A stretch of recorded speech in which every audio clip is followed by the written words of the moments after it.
আসসালামু আলাইকুম। দেখেন আমাদের বিছনার চাদর কিভাবে ছিঁড়ে গেছে, অথচ একটা বিছনার চাদর কিনবো সেই পয়সা নাই, বুঝছেন? দেখেন কি অবস্থা। অথচ অথচ আমাদের কেউ একটু কিনেও দেয় না। কিরা কিনে দেবে?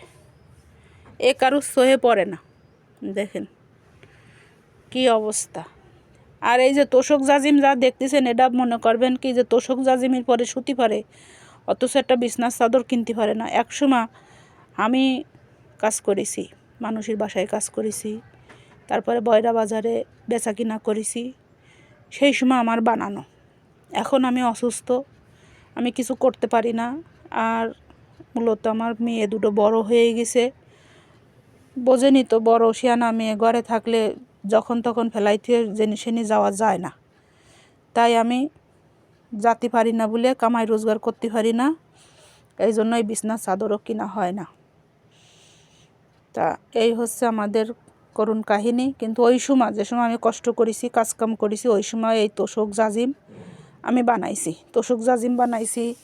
তারপরে এই ফ্রিজটা কিনেছি, বুঝছেন? এই যে এই ফ্রিজটা আমি কিনেছি যখন আমি কষ্ট করেছি। তারপরে ওই যে উপরে যে ফ্যানটা দেখতেছেন, ওই ফ্যানটা কিনেছি। ওই পাশে আরও একটা ফ্যান আছে, সেটাও কিনেছি। মানে এগুলো সব, এই যে টিরাংটা দেখতেছেন, এই টিরাংটা আমি কিনেছি। ওই পাশে ভিতরে ওই যে আনি ছোটো টিভির নিচে আর একটা টিভি আছে বড়, ওই টিভিটাও কিনেছি। কিন্তু এখন টিভি দুইটা নষ্ট, সারার টাকা নাই।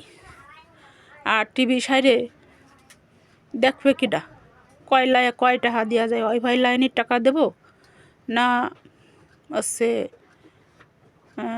ডিশ লাইনের টাকা দেব? এই জন্য আর টিভি সারা হয় না। এই হচ্ছে আমাদের চাদরের অবস্থা, আপনারা একটু দেখবেন।